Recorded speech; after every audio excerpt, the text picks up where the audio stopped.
He walked into the ER bleeding, but they told him to wait. No one asked his name, no one even looked at him. They thought he didn't matter until his mother walked through the doors. She didn't raise her voice, but by the time she left, the whole system shook. You need to see how one moment of silence changed everything. Before we start the story, comment below where you're watching from. And don't forget to subscribe and turn on the bell so you never miss a new story. The ER lobby was crowded and loud when 15-year-old Micah Bell pushed through the glass doors. His hands were shaking, pressing against the deep cut in his side. Blood had soaked through his gray hoodie, spreading fast. He didn't scream. He didn't collapse right away. He just looked around for help, chest rising and falling too fast, trying to speak. But before he could even take a step toward the front desk, the hospital's security guard stepped in front of him. Rick Danner stood tall with a badge on his chest and a belt full of keys. He didn't ask Micah what happened or where he was hurt. He just blocked the boy with one arm out and a tight look on his face. "Back away from the nurse's station," Rick said firmly. "You can't be here, go wait outside." Micah blinked, confused. His breath came out in short gasps. "I've been stabbed," he said, barely above a whisper. "Please, I need help." Rick didn't move. "I don't care what you say, kid. You're bleeding all over the place and making a scene." His voice was louder now, so people started looking. A few nurses glanced over. One nurse behind the glass paused for a second, eyes flicking to Micah's soaked hoodie, then quickly turned away. A man in a polo shirt holding his wrist was called up next. Micah stood still, swaying, eyes wide. "I'm not lying," he tried again. "I just need—" Rick stepped forward. "I said out. Take that street mess somewhere else." His hand hovered near the walkie on his shoulder. "You people pull this trick every week." Micah's legs buckled. He dropped to his knees right there on the cold tile floor. The lobby noise faded to a low hum in his ears. One woman gasped, but no one moved. A younger man in the corner took out his phone and started recording. Micah looked up at Rick one last time, lips trembling. "Please call my mom." But Rick just turned toward the front desk. "We've got a fake stabbing. Might be high or looking for drugs." Then he muttered, "Probably no insurance." Micah didn't hear anything else. The white walls above him blurred and the voices faded. Everything around him slowed as he curled in on himself, bleeding quietly in a place that was supposed to save people.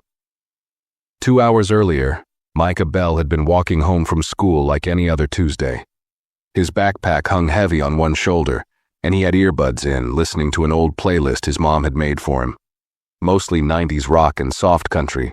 Not exactly his style, but she said it helped her stay calm during long days.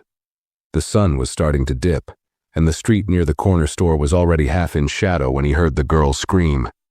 It wasn't loud, just sharp and quick, the kind of sound that cuts through everything. Micah pulled one earbud out and turned fast. He saw 2 older teens cornering a girl who looked about his age. One held her bag. The other had something shiny in his hand. She kept backing up toward the wall. No one else was around.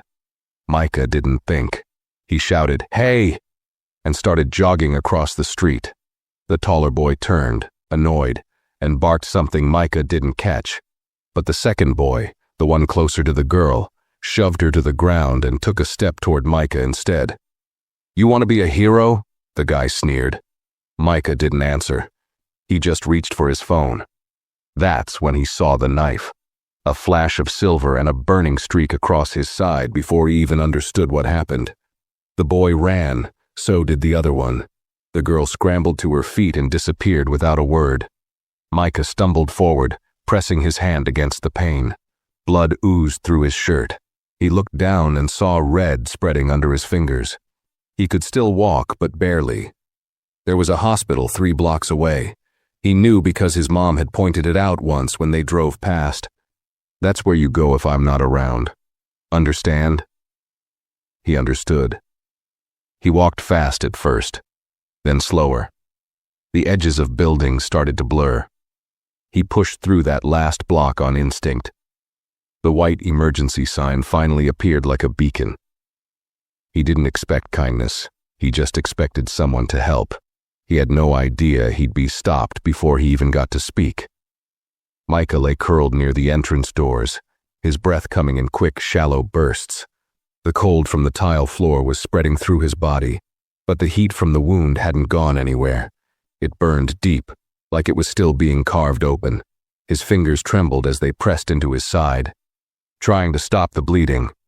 He couldn't tell how much blood had soaked through now, just that his hands were slick and his shirt felt heavy.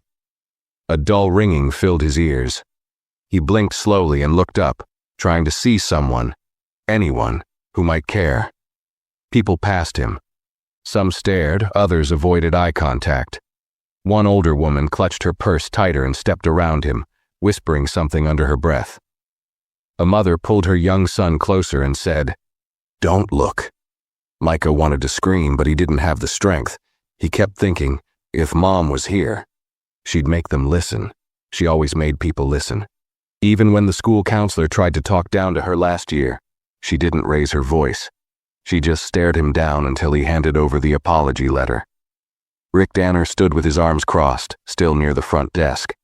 His face was blank now, like he'd decided this wasn't his problem anymore.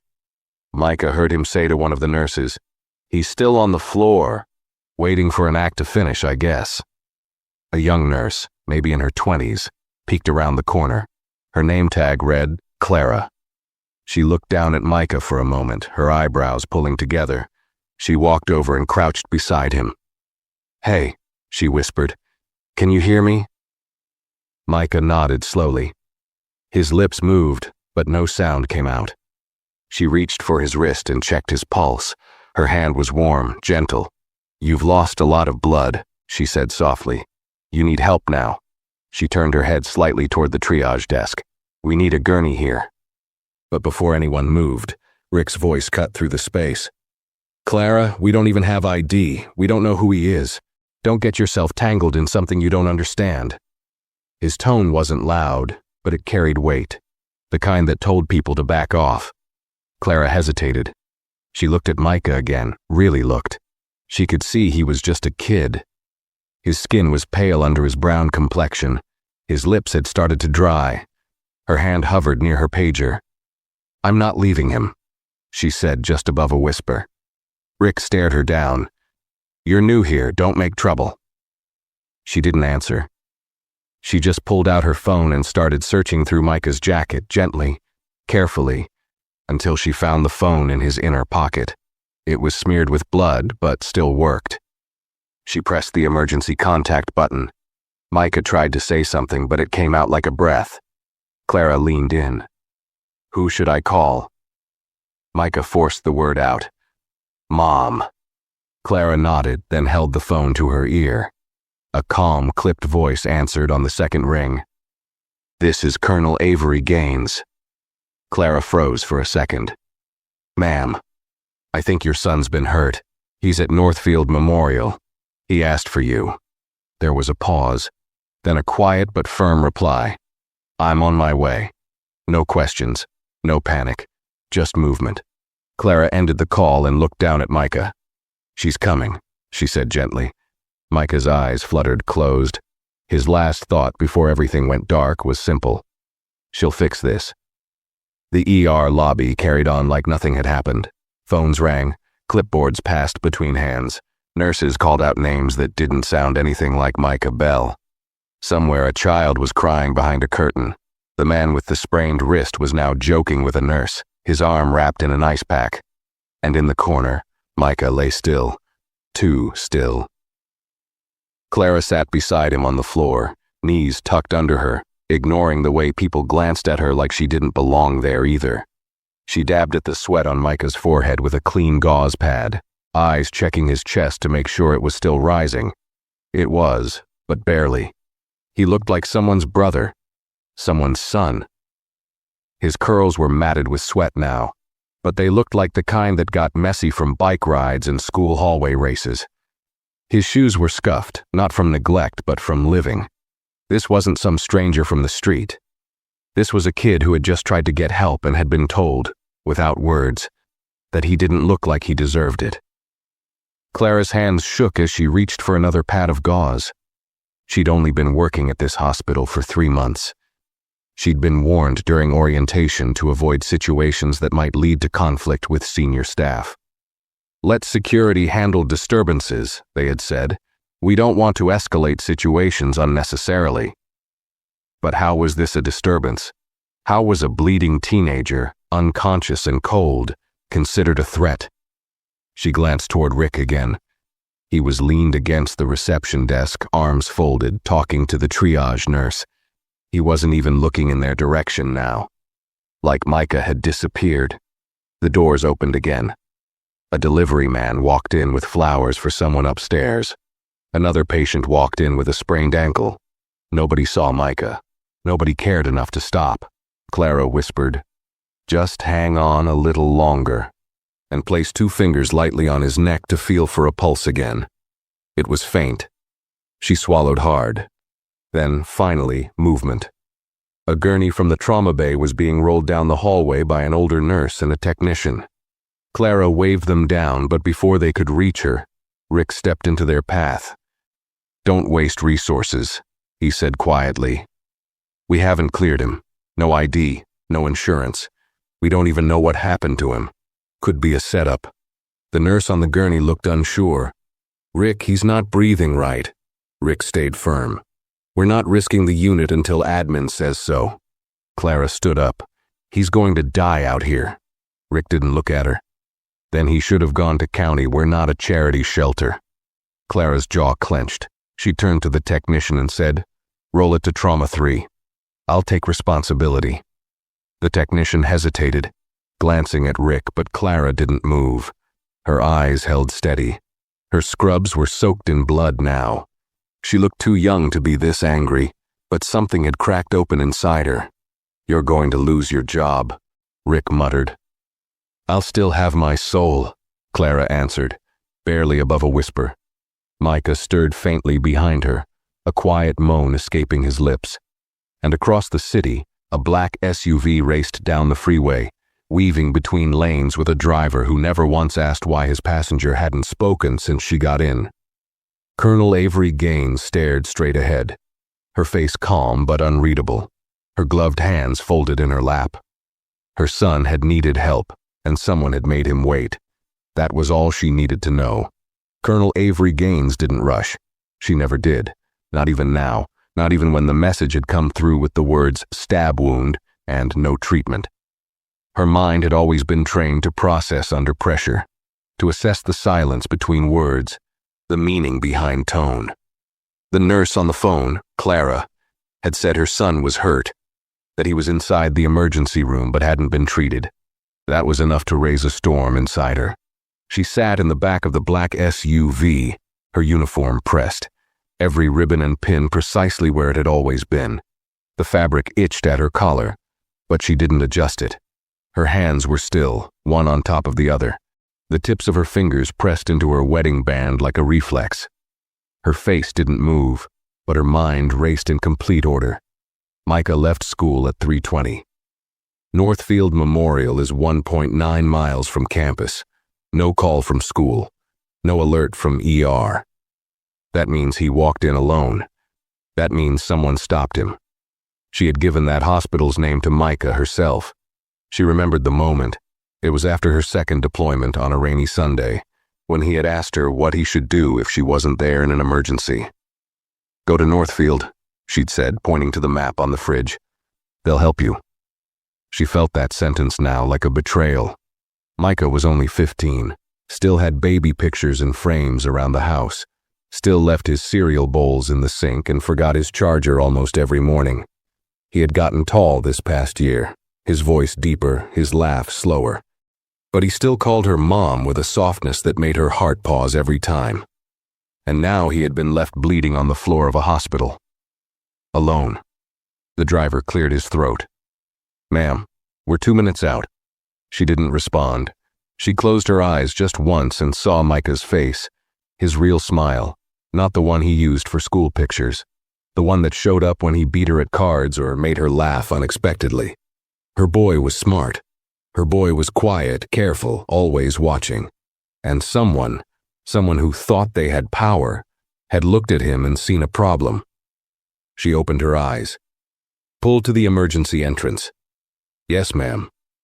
As the SUV curved into the roundabout, Avery spotted the chaos of hospital life. Nurses moving patients, a man on the curb arguing on the phone, an ambulance unloading a woman on oxygen. But none of that held her focus. Her eyes found the one person that mattered. Micah lay on a gurney just inside the glass sliding doors, barely conscious, pale and motionless. A young nurse stood next to him, one hand on his shoulder, eyes full of quiet panic. Two other staff members hovered nearby, their movements stiff with indecision. Avery stepped out of the vehicle before it had even stopped fully. Her boots hit the pavement with weight, sharp and even. She didn't run. She walked like she had walked into dozens of command rooms, calm, straight-backed, and full of silence that said more than yelling ever could. Inside, the air shifted. A security guard, white, mid-50s, gray mustache, cheap cologne, stepped forward, his body tense, his mouth already half open. "Ma'am, this is a private—" "Colonel," she corrected. "Colonel Gaines." Her voice didn't rise, but it didn't leave room for argument. She didn't stop walking. "I'm sorry, ma'am, I need you to wait at the desk." She showed him her military ID, holding it steady in front of his face. "My son is on that stretcher. Your staff refused him care. You don't speak again until I ask you a question." The guard froze. The nurse, Clara, let out a quiet breath. No one else moved. Avery walked past them all and placed a hand on Micah's arm. His skin was clammy, too cold. She lowered herself until she was eye level with him. "Micah," she said softly. "I'm here." His eyes fluttered open for a second. A flicker of relief passed across his face. He mouthed something she couldn't catch, but she knew what it was. She'd heard it in the worst places on earth, from wounded soldiers in broken buildings and scared children in tents. "Don't leave me." "I won't," she whispered. "Not now, not ever." Her hand rested on his chest, steady as stone. Around her, the ER staff stood frozen, unsure of what came next. But she already knew. This was no longer an emergency room. This was her battlefield now. The silence in the emergency room thickened. Even the automatic doors seemed to hesitate before closing behind Colonel Gaines. Her presence didn't just shift the energy. It locked it down.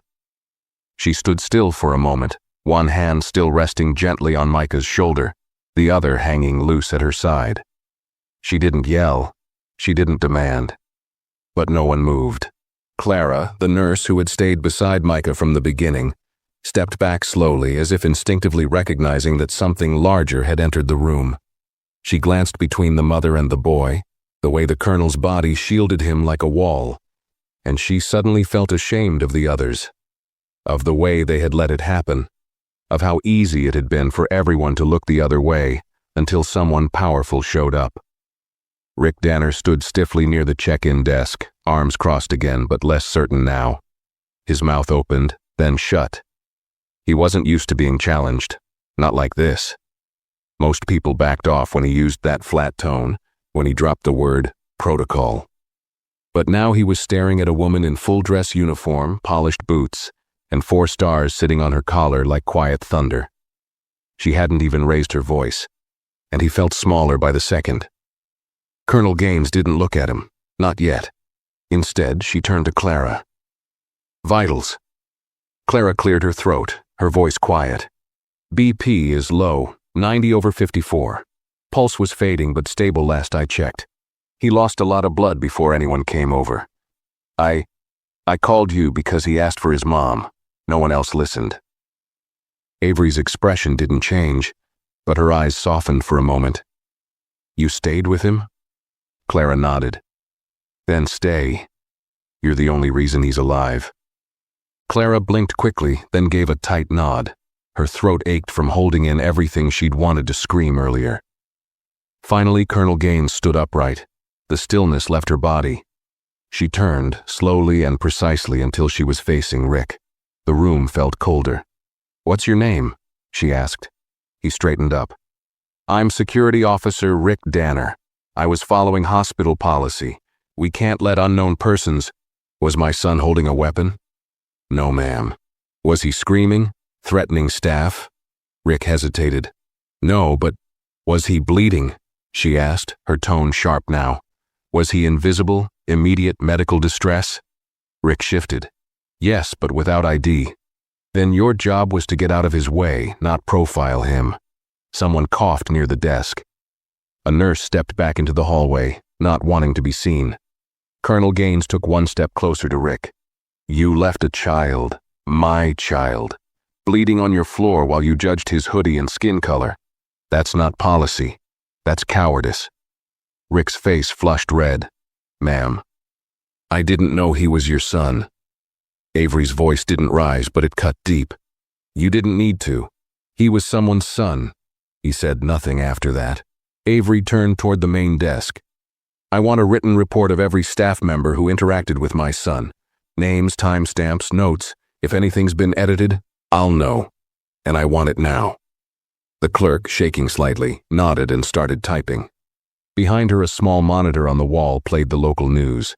A headline scrolled slowly beneath a grainy cell phone video. Clara noticed it first. Teen collapses at ER door while security watches. Video sparks outrage. The footage wasn't long, but it was enough. It showed Micah staggering in, Rick blocking him, the fall, the way he was ignored while people walked around him like he was a spilled drink. It had already gone viral. Avery glanced at the screen but said nothing. Her face remained unreadable, but her next words dropped like an order. My son will be moved to trauma now. He'll get a full panel, a clean IV, and a private room. And after that, you'll give me the name of whoever runs this hospital. Because the press will come. The military will come. And I'll be ready. No one argued. Not a soul moved to stop her. One by one, staff members turned away, busying themselves with charts and calls, pretending to be invisible. Micah stirred again, eyelids fluttering. Avery leaned back down, her voice calm now. I've got you, baby. We're leaving here whole, and they're not going to forget you. Micah didn't speak, but a faint sigh left his lips. His hand twitched in hers, barely there, but enough. And in that moment, with her son finally stable, Colonel Gaines allowed herself one slow breath. Not relief, not yet, but focus. The kind that comes when a storm is just beginning. Because this wasn't over. It had only just begun. The trauma bay smelled like antiseptic and steel. The overhead lights buzzed faintly, casting a cold, sterile glow over the room as Micah was finally wheeled in. A soft beep echoed from the monitor by his head, keeping time with the unsteady rhythm of his heart. A nurse clipped his vitals. Another worked on inserting a fresh IV. No one said much. They moved quietly, almost carefully, as if trying to make up for the hours lost before. Colonel Avery Gaines stood just outside the room, arms folded, watching everything. She didn't pace, she didn't sigh, she just watched, with that same focused stillness that had made grown men fold in military briefings. But inside her, things were not still. She could feel the way her chest ached, tight and unfamiliar. Not from panic. She'd trained her body to push past fear. But this was something else. This was the quiet horror of seeing your child broken and knowing that the break hadn't come from a blade alone, but from the way the world had looked at him and decided he didn't matter. He could have died on that floor. The thought kept circling, no matter how many times she tried to push it back. If Clara hadn't called her, if the phone had been missed, if no one had listened, he could have bled out while people filled out clipboards and waited for someone more appropriate to save. Her fingers twitched slightly at her sides. She felt the weight of the 4 stars on her collar pressing against her skin, heavier than usual. For years she had believed in the chain of command, in order, in reason. She had enforced rules across oceans. But here, in her own country, her son had been treated like nothing until someone saw the uniform she wore. The door opened slightly behind her. It was Clara again. Her ponytail was coming loose. She looked exhausted. "Ma'am," she said softly. "He's stable now. They've cleaned the wound and he's resting. There's still some blood loss to manage, but he's going to be okay." Avery turned to her. Thank you. Clara hesitated. It's not your thanks I need. There was a long pause. Avery studied her. The girl couldn't have been older than 26, new to the job, no rank to hide behind, no clout to protect her. You spoke when it wasn't safe to, Avery said, her voice low. That counts. Clara looked down at her hands.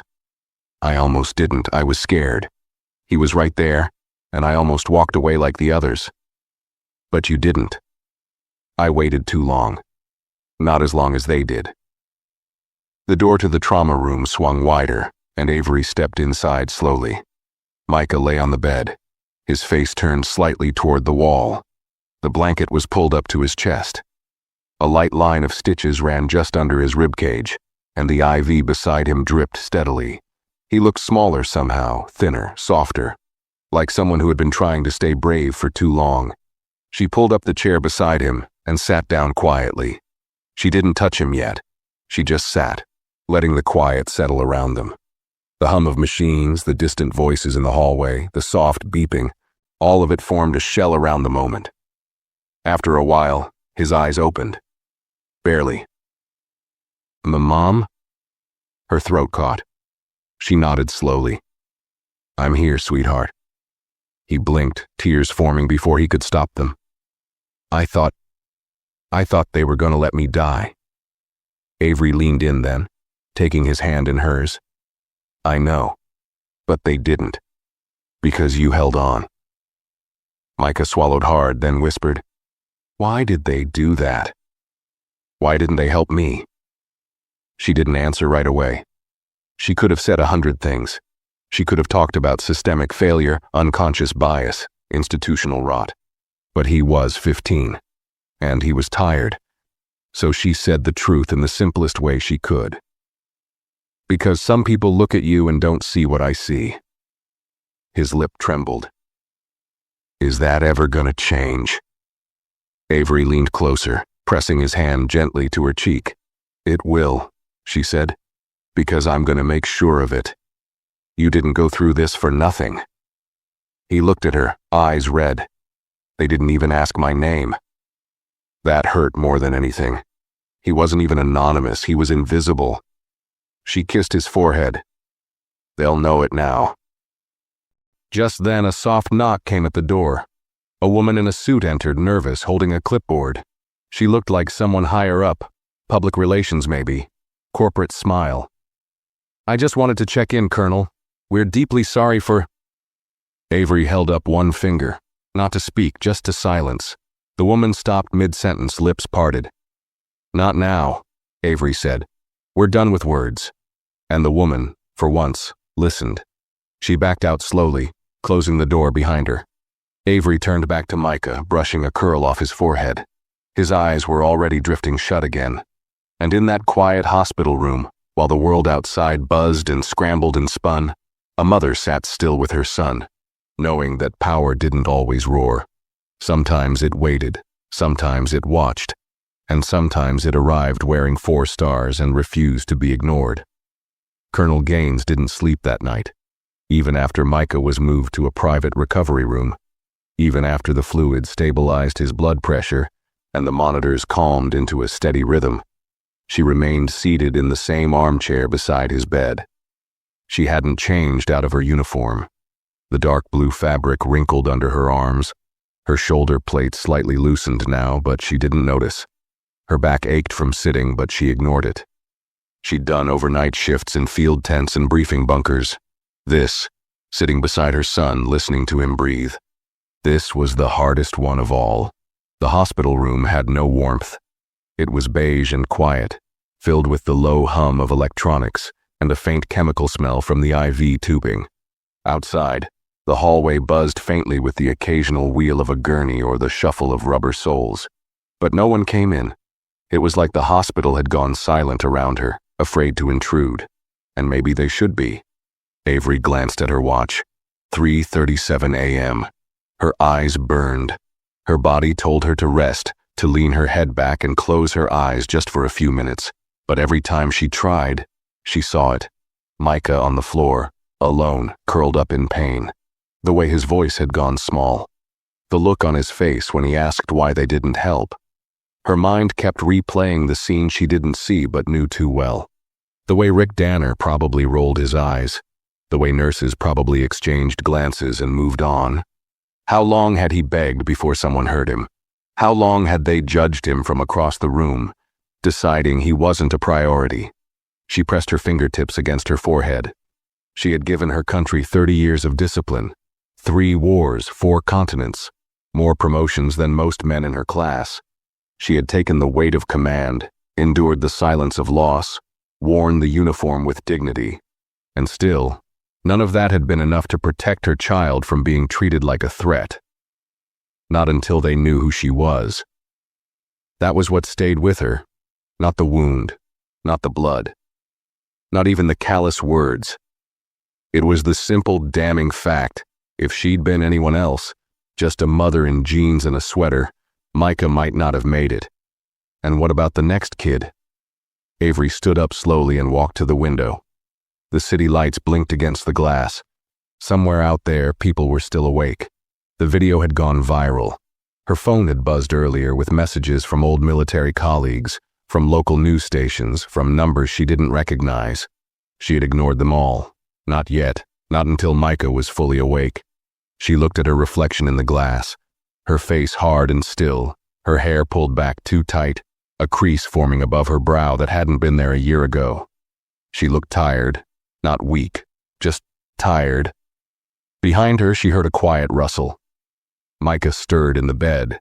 She turned quickly and saw his eyes flutter open. He blinked, confused for a second, then saw her. "You didn't go home," he mumbled. "I'm not going anywhere," she said softly, moving back to his side. He nodded, then winced as he shifted slightly on the pillow. "Still hurts?" she asked. "A little, but I'm okay." There was a long pause. Micah stared at the ceiling. "I heard someone say the video's everywhere now," he said quietly. "Online. They said people are mad." Avery's jaw tightened. "Good." Micah turned his head to look at her. "Is that why you're not talking to anyone yet?" She didn't answer right away. She wanted to explain it all to him, the strategy, the timing, the pressure that needed to build before anything meaningful could happen. But what came out instead was something simpler. "I don't want them controlling the story." Micah swallowed. "What story?" "Yours." She sat down again, facing him fully. "They'll try to twist it, make it seem like it was a misunderstanding, or call it an unfortunate delay. Maybe say someone missed a call. They'll want to move on as fast as they can, but I won't let them." Micah watched her. What if it doesn't change anything? Avery leaned forward, resting her elbows on her knees, folding her hands together. "Then we make it change." His eyes welled up again, and this time he didn't hide it. "I didn't want to die in front of strangers." Her breath caught. She reached out and held his hand gently. "I know. I kept thinking about you. If you'd be mad at me for getting involved, for trying to stop those guys." "Mad?" she asked softly. "Micah, I've never been more proud of you." His lips trembled. "But they didn't care." "No," she said, "they didn't. But the world will." They sat there for a while, not saying anything else, his hand in hers, her heart still pounding with the weight of everything unspoken. Outside, the sky was beginning to shift from black to gray. Dawn was crawling in, slow and hesitant, and with it, the promise of something harder than justice. Truth. The kind of truth that forces doors open. The kind that breaks silence. The kind that starts with a boy on a hospital floor, and a mother who refused to let him be forgotten. By morning, the hospital staff had shifted. The night crew disappeared quietly, replaced by a fresh set of faces who arrived to hushed tension and closed doors.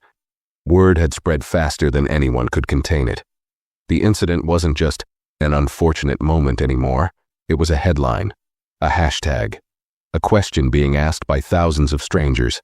How does a bleeding teenager get turned away from a hospital in 2025? Colonel Avery Gaines had still not left Micah's side. She sat beside him as the sun climbed slowly through the window blinds, casting stripes of pale light across his blanket. Her eyes were dry, her expression unreadable, but inside, she was still circling the same storm.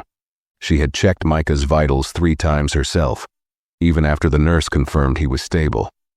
She had reviewed his chart, asked for the full trauma report, and stood silently behind the doctor while he explained the internal stitching and blood transfusion. She nodded when appropriate, but never offered gratitude. Not yet. Not when what should have been done hours earlier was only done because someone got scared of a camera phone and 4 military stars. Micah had fallen back asleep. He was resting now, not from medication, just exhaustion. His breathing had softened and there was a slight color back in his cheeks. But even as he slept, his brows would twitch sometimes, like the memory still touched him somewhere under the surface. Avery watched that, memorized it. She would carry that image with her. His flinch, his fear, the quiet damage no stitches could fix. A soft knock came at the door. She turned slightly but didn't speak. The door opened anyway. A man in a dark navy suit stepped in. Late 50s, balding, tie too tight. The name tag read Gerald Royce, hospital director. He carried a clipboard, though it looked more like a shield. "Colonel Gaines," he said with careful formality, "I'd like to offer my personal—" "Stop." Avery's voice was calm but final. He paused mid-step. She stood, not suddenly, not with any kind of dramatics. She rose the way she did before speaking to a room full of officers, slow, deliberate, controlled. "My son is sleeping, you can wait." Royce opened his mouth, then closed it. She walked past him and gently closed the door to Micah's room behind her. Then she turned to him fully. "I'm going to say a few things, and I want you to do something radical. Listen without trying to fix your optics." Royce nodded, but he was sweating now. "My son is 15. His name is Micah. He was bleeding when he came through your doors. He said the words, 'I've been stabbed,' and he was told to wait. He collapsed on your lobby floor. A nurse who still had a soul chose to call me.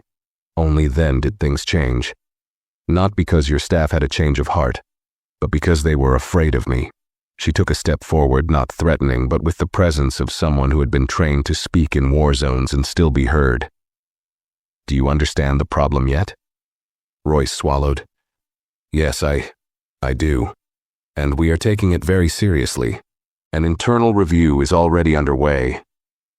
Avery held up her hand. "Let me save you some time," she said. "You don't have a bad apple problem. You have a culture problem. Your triage system, your security training, your blind spots, they all allowed a child to be dehumanized in real time. And if not for a video, you'd be trying to cover it up." He flinched at the last part. "That's not true." "It is," she said. "And you know it." A long pause. "I want the names of every person who interacted with him. Full logs. Audio, if available. I want your entire ER policy on intake procedure reviewed publicly. And I want your word that security officers like Rick Danner are not given authority to make medical judgments based on appearance." Royce nodded rapidly. "Absolutely. We will revise everything. I'll personally—" "I don't want your personal anything," she said flatly. "I want systems, permanent systems, not just patches, not just press releases." He hesitated again. "Will you be going public?" She stared at him. "We already are public." He looked away, adjusting his glasses. "Right, of course, I meant media engagement. I'll speak when my son can walk out of here and see that this place doesn't treat him like a ghost anymore." Royce nodded. "Understood." She didn't offer a goodbye. She didn't shake his hand. She stepped past him and walked back into Micah's room, gently closing the door behind her.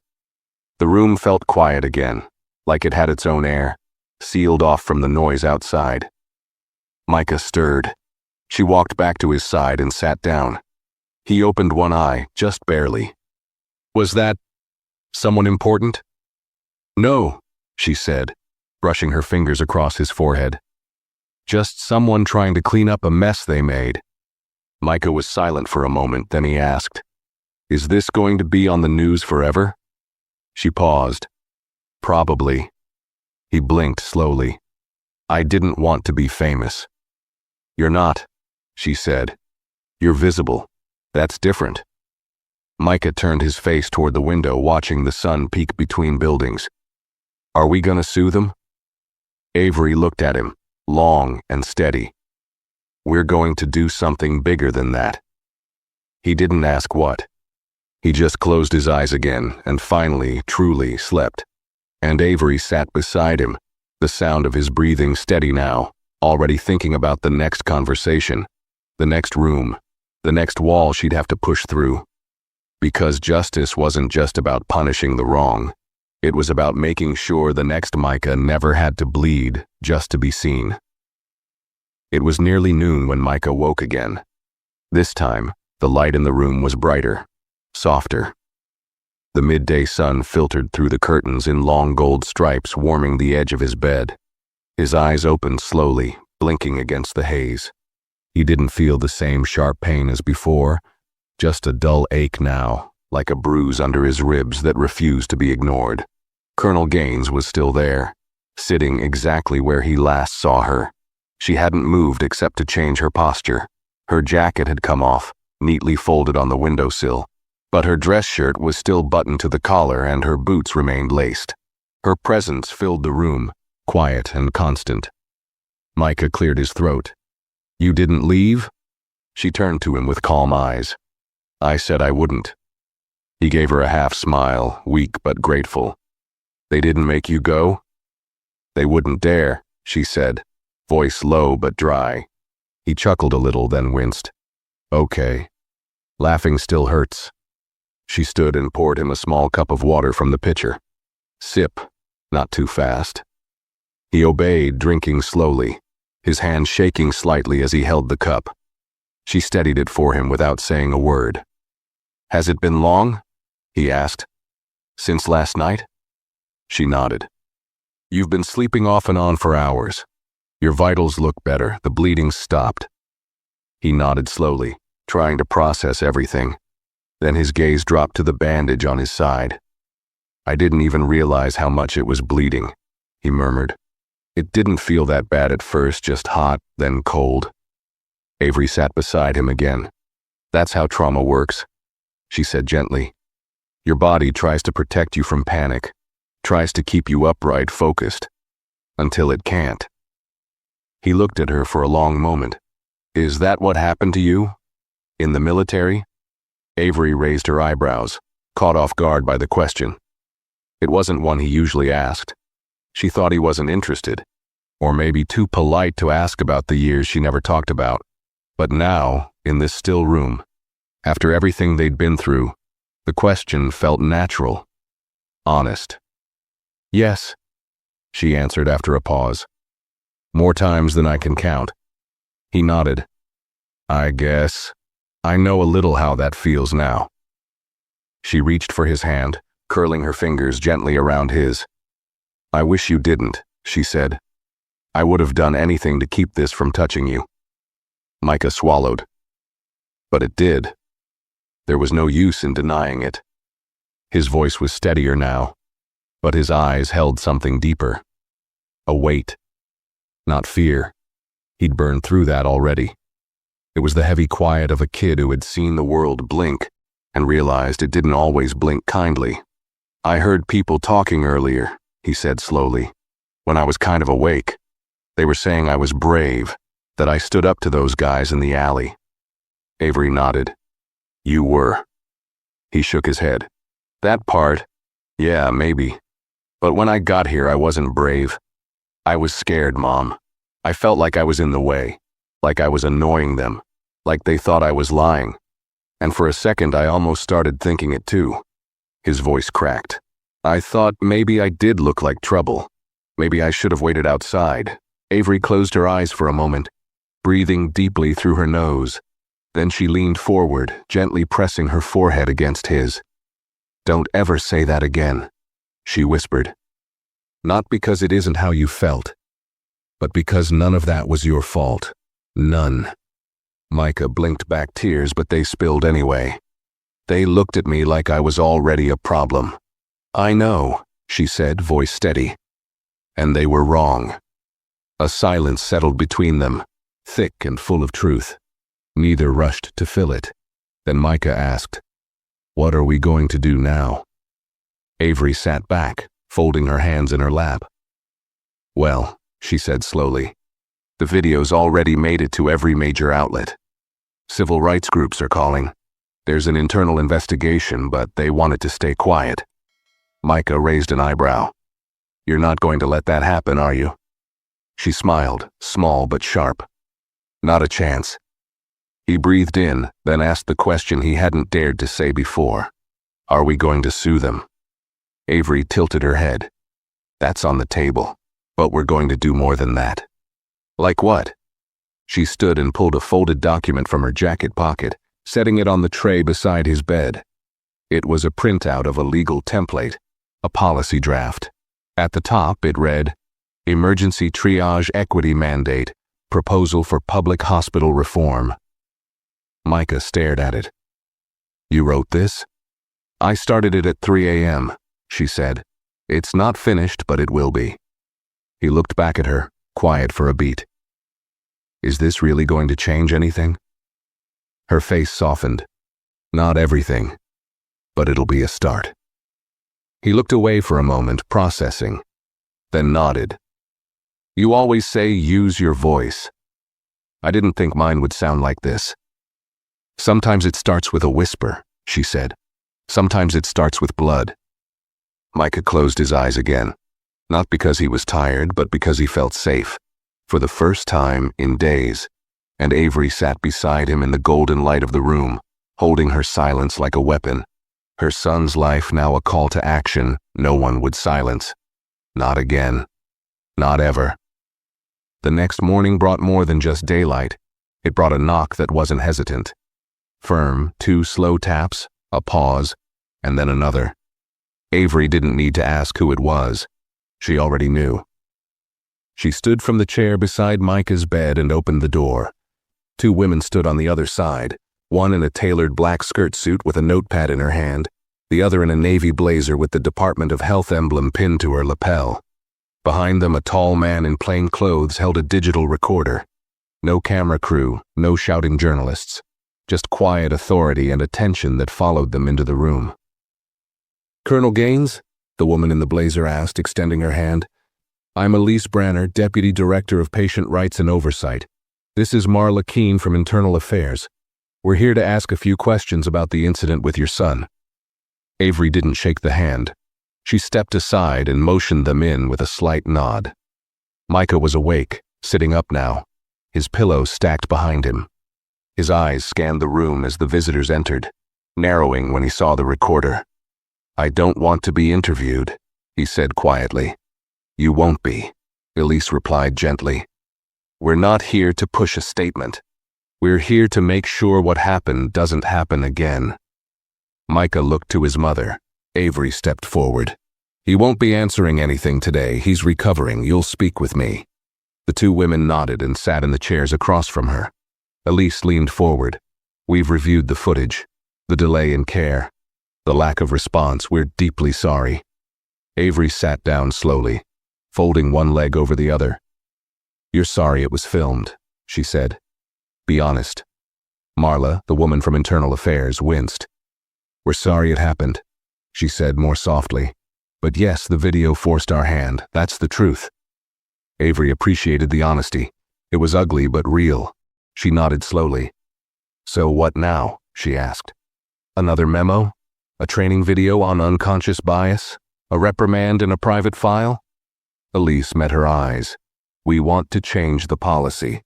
Not just here, statewide. Possibly federal if we can prove the need." Avery didn't speak for a long moment. Micah turned his head slightly toward the window, trying to breathe quietly. He didn't want to cry again, not in front of strangers, not when it felt like the moment was shifting from pain to politics. He hated how fast people moved on, how quickly something so personal became a discussion point, a meeting, a note in someone's email chain. "Do you want to tell them what it felt like?" Avery asked him gently. not forcing, just offering. Micah hesitated. Then slowly he nodded. He didn't sit up straighter. He didn't try to be impressive. He just looked at Elise, his voice quiet but firm. I thought I was going to die, and they looked at me like I was the problem. Silence, not defensive, just heavy. I told them I was bleeding, he continued, and they told me to wait. The floor was cold, and I remember the nurse who helped me whispering like she wasn't allowed to care, like she was doing something wrong. He blinked, eyes glassy. I didn't think anyone was coming. Avery reached for his hand, and he took it without hesitation. That, she said softly, is what your system created. A boy who was stabbed trying to help someone else, and you made him feel like a criminal. Elise was writing something, but her hands were trembling slightly. We'll make this right, she said. No, Avery corrected. You won't. You'll start to, and I'll make sure you finish. Marla looked up. Would you consider joining the advisory board for statewide hospital protocol reform? We need oversight. From someone who understands systems and consequences. Avery paused. It wasn't about position. She didn't need another title, but it was an opening, one she could use. I'll consider it, she said, but on my terms. No photos, no press tours. You don't get to use my rank as a headline. Understood, Marla said. They stood. Elise turned to Micah. Thank you, she said. We should have seen you sooner. Micah gave a single nod, his face calm but his eyes were sharp now, watching, measuring. After they left, the room returned to its stillness. Micah leaned back on the pillows. You're gonna make them sweat, aren't you? Avery smiled faintly. That's not the goal. He raised an eyebrow. It's a nice bonus, though. She laughed quietly, her hand still resting on his, and for the first time in days, something warm passed between them that wasn't grief or fear or frustration. It was power, quiet, earned, and steady. Because this time they weren't asking to be heard, they were being listened to. The hospital discharged Micah 5 days later.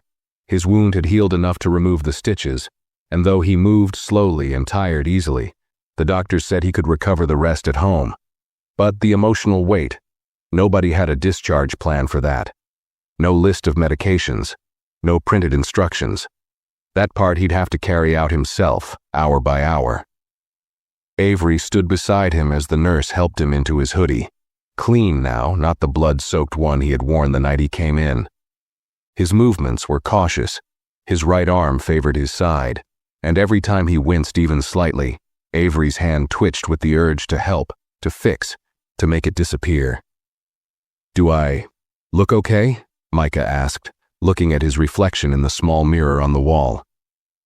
You look like someone who got through it, Avery said gently.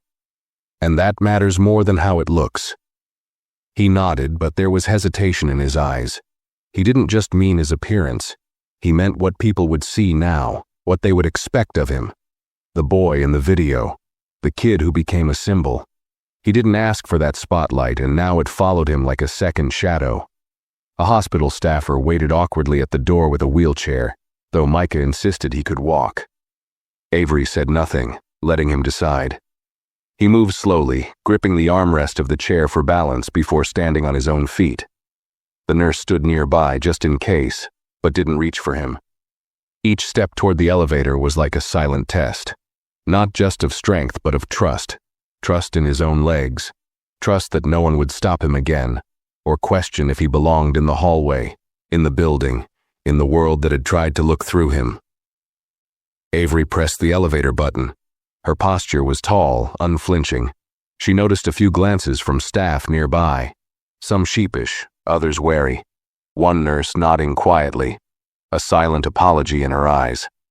No one dared speak. As the elevator doors slid open, a woman stepped out, Clara, the young nurse who had stayed.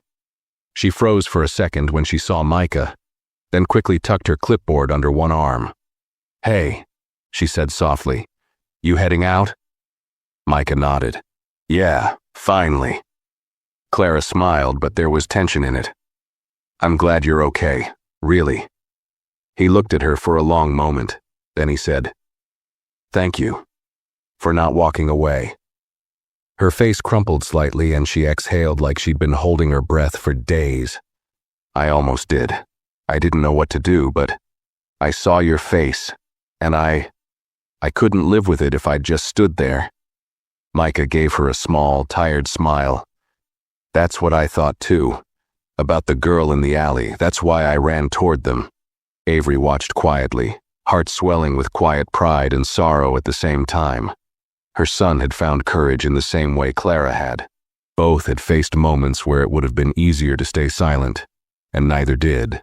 Clara stepped aside to let them pass. As the elevator doors closed, Avery finally allowed herself a long exhale. "You okay?" she asked once they were alone. Micah leaned against the rail and nodded. "I think so. I'm just not sure what home's gonna feel like now." Avery looked at him, knowing exactly what he meant. Home had once been a place to rest, to escape, but now it would carry the noise of the world. Reporters calling, friends texting, strangers on the internet debating what really happened to him. That hospital floor had changed more than his body. It had rewired something deeper. They reached the ground level, and the doors opened to the main lobby. A crowd stood just outside the glass doors. Not large, but just enough. Reporters, activists, a few signs, someone with a camera. Microphones were pointed at the entrance, voices muffled by the glass. Micah froze. Avery placed a hand on his shoulder. "You don't have to say anything," she said. "Not today, not ever, if you don't want to." Micah hesitated, then turned toward her. "Do I look weak if I stay quiet?" "No," she said. "You look human." He took a breath, then shook his head. I want to walk out." Avery's eyes narrowed, not in disapproval, but in focus. "You sure?" He nodded. "I don't want to hide. I didn't do anything wrong." Together they pushed through the glass doors. Flashbulbs sparked, voices called out. "Micah, how are you feeling today? Do you plan to press charges? Colonel Gaines, is this going to the Supreme Court?" Avery didn't flinch. Her face stayed calm, composed. She put her hand gently behind Micah's back, guiding him but not shielding him, letting him stand. Micah didn't speak. He didn't wave. He just walked, with slow, steady steps through the crowd. A silence fell gradually, one person at a time, as the group realized there would be no speech today, no performance, just the reality of a boy who survived what never should have happened. A boy who wasn't broken, just changed. At the car, Avery opened the door for him and waited until he settled in before walking to her side. As they pulled away from the hospital, Micah looked out the window, then down at his hands. "I don't feel like the same person," he said. Avery reached over, her hand covering his. "You're not," she said. "You're stronger now." He was quiet for a while. Then he said, "I didn't ask to be." "No," she said. "But you chose not to let it break you. That's something they'll never be able to take from you." He nodded slowly, eyes still on the road ahead. Neither of them knew exactly what the future would look like, but it would not be quiet, not anymore. Because now they had a voice, and the world was listening. The house felt smaller than Micah remembered. Not physically. Nothing had changed. The same soft gray sofa sat in the living room where he had fallen asleep watching movies with a bowl of popcorn on his chest. The hallway still creaked in the middle, and the picture frames on the wall hadn't shifted even a millimeter. But the silence in the house, the weight of stillness made the walls feel closer now, like they had witnessed what happened too, and didn't know what to say. Micah moved slowly down the hallway to his room. His backpack, the one he had dropped on the couch 5 days ago before leaving for the store, still sat untouched. A school paper stuck out of the front pocket. He stopped for a moment, just staring at it. The normalcy of it felt strange, almost artificial, like the life he had before didn't quite belong to him anymore. He pushed the door open. Everything was exactly where he left it. His sketchbook on the desk, a hoodie tossed on the edge of the bed, the poster of Miles Davis peeling slightly at the top corner from the humidifier his mom always insisted he keep running. It all looked the same. And yet, Micah stood at the threshold for a long time, unable to step in. He didn't know who he was in this room now. Before, it was a place where he could forget the world outside, where he could draw, read, listen to music, be a kid. But now the outside had come in, rushed in, without asking, and part of him didn't know how to let it back out again. Avery stood behind him, quietly watching. "You can change it," she said gently, "if it doesn't feel like yours anymore." Micah nodded but didn't move. "It's not the room, it's me." Avery didn't reply. She knew the feeling too well. She'd felt it the day she came home from her first deployment. The world around her had been the same. Neighbors still waved, grocery stores played the same songs, her favorite coffee shop smelled just as it had before. But she was different, and it took months before she could walk into her own bedroom without flinching at the silence. Micah finally walked in, lowering himself carefully onto the edge of his bed. His hand brushed over the comforter, almost testing the texture. He looked around like he was expecting something to be missing, but nothing was, and that somehow made it harder. Avery stepped inside. She didn't sit yet. She just looked at him, really looked. "How are you? Really?" she asked. Micah let out a slow breath. "I don't know.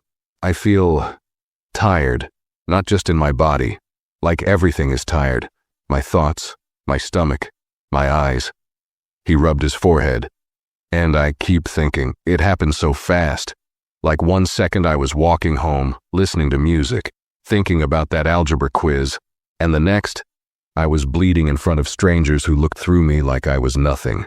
His voice cracked, but he didn't stop. "I keep replaying it. Not just what they did, but how I reacted. I didn't yell. I didn't even get angry. I just froze. Like I believed them." Avery sat beside him, her voice calm and low. "That wasn't weakness, that was survival." Micah looked at her. "But what if they're right? What if they did see something in me that made them think I was dangerous?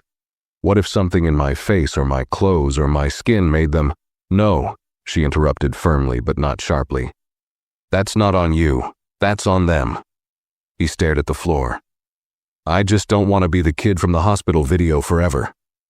"You won't be," she said.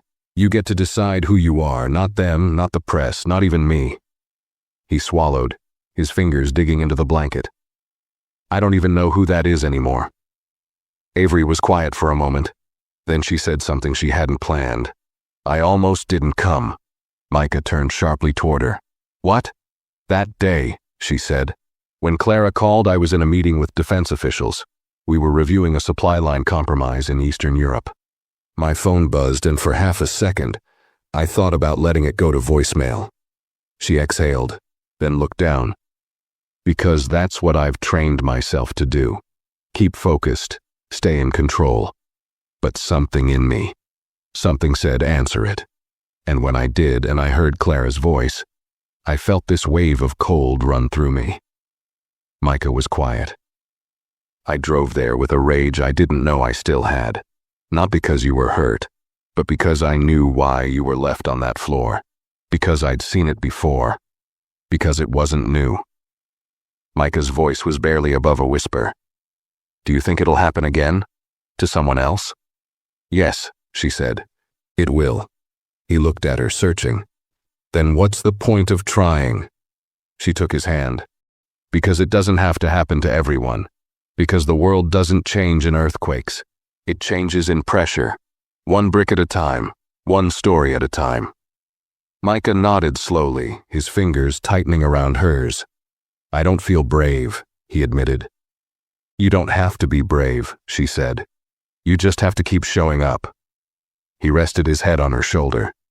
They sat like that for a long time, and outside the mailbox was already overflowing. Letters, cards, messages from strangers and students and other mothers. Some angry, some apologetic, some who simply wrote, "I saw your story, and I see you now." The world had begun to speak back, and for the first time since that cold hospital floor, Micah didn't feel invisible. He didn't feel healed. Not yet. But he felt seen. It started with a letter. The day after Micah returned home, Avery found a thick white envelope in the pile of mail left untouched on their dining table. It had no return address, just her name in bold black ink, handwritten in clean, careful letters. The kind of handwriting that made you pause, the kind that didn't rush. She opened it without expectation. Inside was a folded note, a clipped article from a small local paper in Kansas City, and a photograph of a boy around Micah's age. Brown skin, narrow eyes, wide smile. On the back of the photo, someone had written in neat cursive, Devin, 14, died in custody, 2017. Avery sat down slowly. The note read, Colonel Gaines, I saw your son on the news. I watched the video. It took me back to my own son. They said he resisted. He had a peanut allergy and collapsed outside a grocery store. The security guards thought he was on something. They cuffed him instead of helping. He died before EMS arrived. They said it was a training oversight. I fought, but no one listened. You made them listen. Thank you. A mother who remembers everything. Avery stared at the letter for a long time. The room around her fell silent, even the low hum of the refrigerator disappearing into the background. Her eyes lingered on the photo. Devin's smile, his dimples. He looked like he told jokes at the dinner table, like he laughed with his whole body.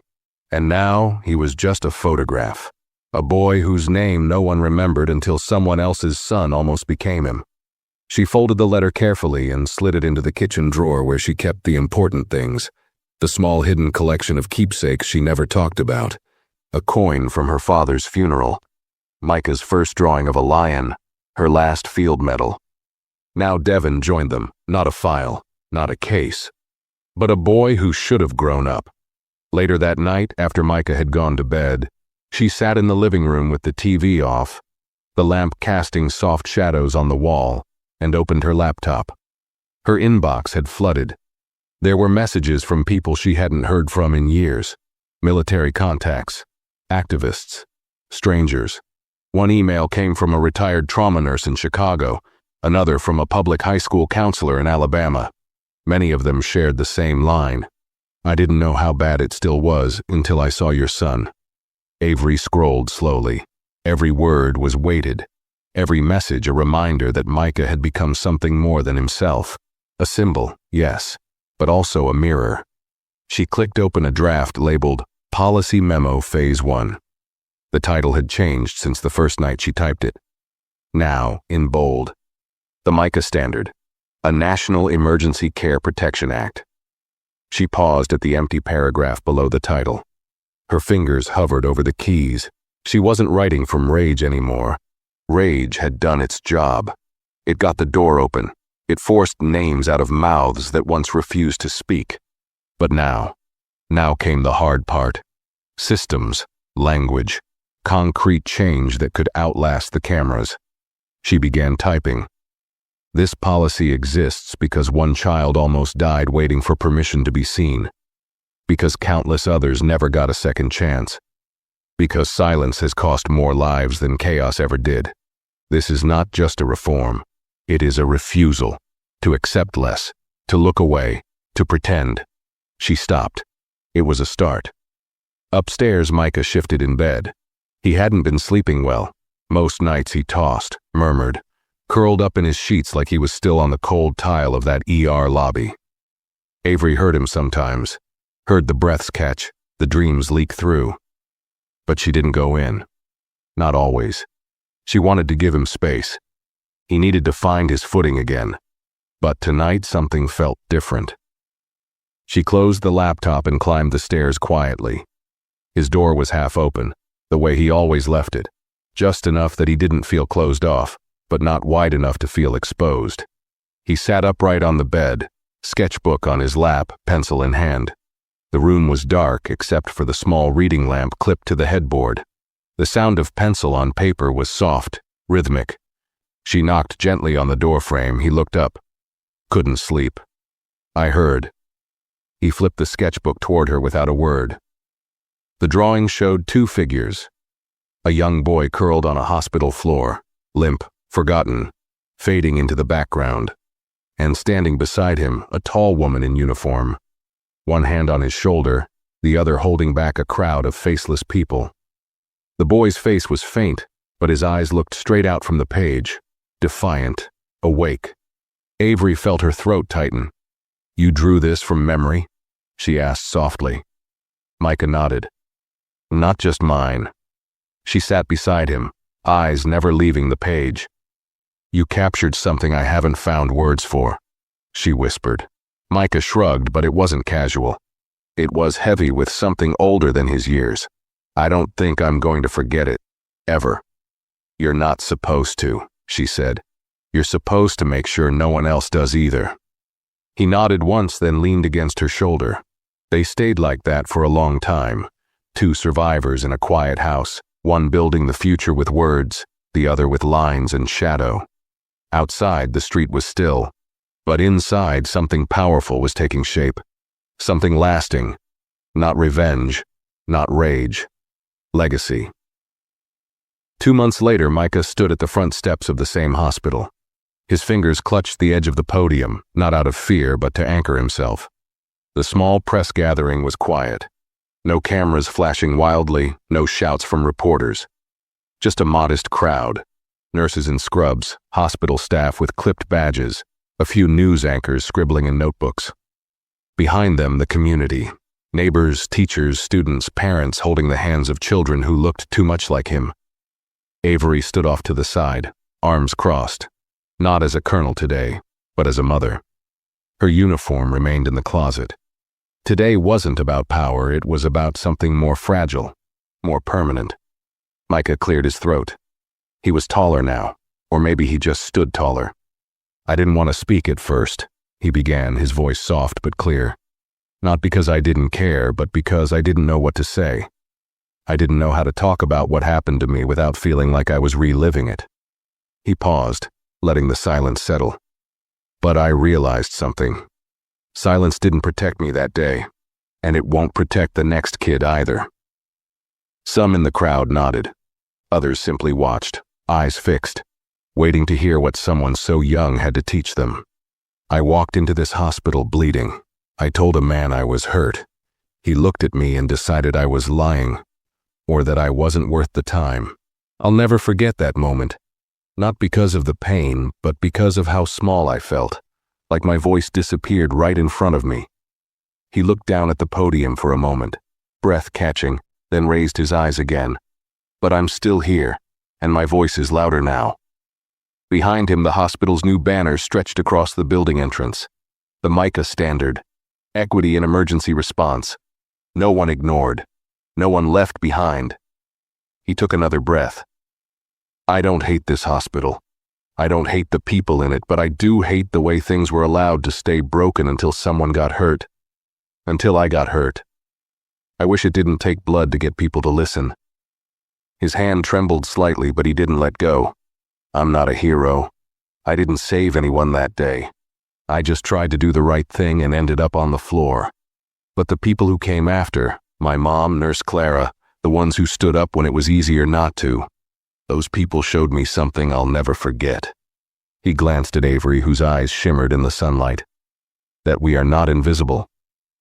Micah stepped back, the crowd clapping, not loudly, but sincerely. Some wiped tears from their eyes. Others looked down as if reflecting on their own quiet failures to speak up. As the speeches ended, the hospital unveiled a new plaque at the emergency room entrance. It was small, simple, brushed steel, black lettering. It read, "In honor of Micah Bell, whose silence was heard around the world. May every patient be seen and every voice be valued." Micah walked over to it slowly, touched the corner of the plaque with his fingers, then turned to the hospital doors. Avery walked beside him, silent until they were out of earshot of the cameras. "You were brave," she said. Micah looked up at her. "You always say I don't have to be." "You don't," she replied. "But you were anyway." He exhaled slowly, as if a weight he didn't even realize he carried was finally starting to lift. "I still get scared sometimes," he admitted. "At night, or when I see uniforms, or when someone looks at me too long in a store." "I know," she said. "But I'm not angry all the time now," he added. "I don't wake up with it. That's healing, she said quietly. It's slow, but it's real. They walked toward the car in silence, the low chatter of the crowd behind them fading with each step. Micah turned back once, looking at the hospital's glass windows reflecting the afternoon sun. For a moment, he saw himself. Then and now. The boy who had walked through those doors bleeding and alone, and the boy who stood here now, whole and heard. He opened the car door, but before getting in he asked, "Do you think this really changes anything? Or is it just for show?" Avery met his eyes. Maybe both. But it's a start, and sometimes that's all we get. Micah thought for a moment, then nodded. "I'll take it." They drove off quietly, the sun washing the dashboard in gold. Outside the window, a group of teens crossed the street. One of them, a black boy in a denim jacket, looked at the plaque as he passed, then turned to his friend and pointed. They paused. Read it. Kept walking, but with shoulders lifted just slightly higher. Micah saw them and smiled to himself. A small smile, but the kind that meant something had settled. A thread had stitched itself back in place, not to erase what happened, but to hold the scar with meaning. He leaned back in the seat, closed his eyes, and for the first time since it all began, he rested. Not because the world was fixed, but because he wasn't invisible anymore. If this story moved you, please give it a like. I'd love to hear your thoughts in the comments. And don't forget to subscribe for more powerful stories coming soon.